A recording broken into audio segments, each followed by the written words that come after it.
Paul വിലാദ് പാരീസിലെ ഒരു സെമിത്തേരിയിൽ 17 മാസക്കാലം തൻ്റെ പ്രിയപ്പെട്ട ഭാര്യയ്ക്ക് വേണ്ടി വയലിൻ വായിക്കുവാൻ വേണ്ടി സ്ഥിരം വന്നിരുന്നത്രേ.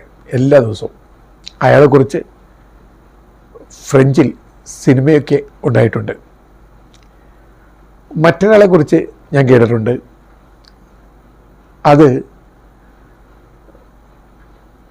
ഫെലിപ്പെ എന്ന ഒരു മനുഷ്യനാണ്. അയാളുടെ ഭാര്യ മരിച്ചതിന് ശേഷം അയാൾ സെമിത്തേരിയിലേക്ക് വരുന്നു. ഫെലിപ്പെ സാലസാർ എന്ന് മുഴുവൻ പേര്. ഈ മനുഷ്യൻ വെനിസ്വേലക്കാരനാണ്. ഭാര്യ മരിച്ച് അയാൾ മരിക്കുന്നവരെ 25 വർഷക്കാലം അയാൾ സെമിത്തേരിയിൽ തന്നെ കഴിച്ചു കൂട്ടി. അപ്പോൾ നിങ്ങൾ എന്നോട് ചോദിക്കും, അതൊരു മാനസികമായ വിഭ്രാന്തിയുടെ അവസ്ഥയല്ലേ?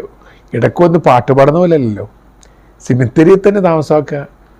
ആയിരിക്കാം, ചിലപ്പോൾ വിഭ്രാന്തി കലർന്ന സ്നേഹമായിരിക്കാം. സ്നേഹം ചിലപ്പോൾ ഭ്രാന്താണല്ലോ. ഞാൻ ആ ഭ്രാന്തിനെ ന്യായീകരിക്കുന്നില്ല. പക്ഷേ ഒരു മനുഷ്യൻ സെമിത്തേരിയിൽ ഭാര്യയ്ക്ക് കൂട്ടിരിക്കുന്ന മട്ടിൽ മരിക്കും വരെ ഇരിക്കുക എന്ന് പറയുന്നത് അതിനകത്തൊരു നന്മയ്ക്കില്ലേ? അതിനകത്തൊരു പുണ്യമില്ലേ? അതിനകത്ത് ഏതൊക്കെയോ കാതരമായ സ്നേഹത്തിൻ്റെ അനുഭവങ്ങൾ അടങ്ങിയിട്ടില്ലേ? ആലോചിച്ച് നോക്കുക. ഭ്രാന്തിനപ്പുറത്തേക്കുള്ള എന്തൊക്കെയുണ്ട്, എന്തൊക്കെ വിശുദ്ധി. ഈ മനുഷ്യൻ അവിടെ ഇങ്ങനെ സ്ഥിരമായി ഇരുന്ന് ആർക്കൊരു ശല്യമില്ലെന്ന് പറയപ്പെടുന്നത്. അയാൾ പ്രാർത്ഥിച്ചിരിക്കും, അയാൾ ധ്യാനാത്മകമായിട്ടോടെ ഇരിക്കും.